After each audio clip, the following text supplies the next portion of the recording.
Turning to this now, cancer. Just hearing the word, it can be scary. But what if you could forecast the disease? Would you want to know? 10 Tampa Bay's Jenny Dean takes a closer look at genetic testing and how it could help you take more control over your own health.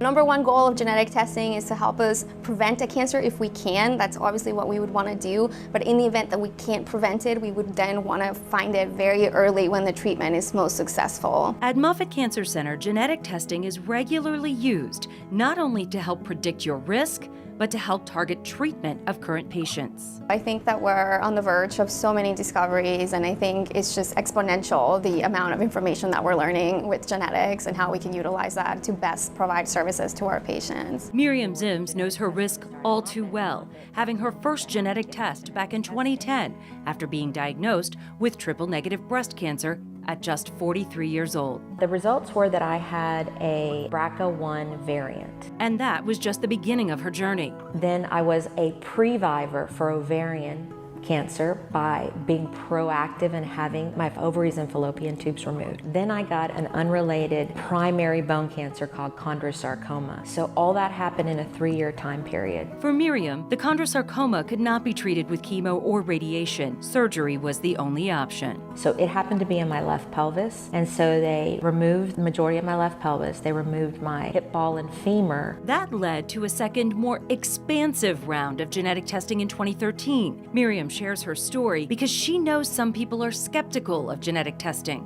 and for some, the results can be frightening. But to her, information is power. For me, it was my decision to move forward and try to put my puzzle together and hopefully help myself, my family, and others. But it is a personal decision, and one that should be guided by a genetic counselor. And then when the results come back, if they come back positive, part of my job is to say, okay, here are the recommendations for what we should do next in regard to this specific genetic mutation, like what is the way that we should follow you going forward. Miriam is now cancer-free, but because she knows her risk, she gets regular screenings for several different types of cancers. That is how I live. I would like life over cancer. That's how I want to live my life.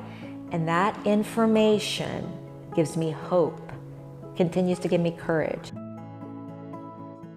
Now, Miriam just underwent a third round of genetic testing last month. As that research continues, doctors are able to test for more genetic mutations.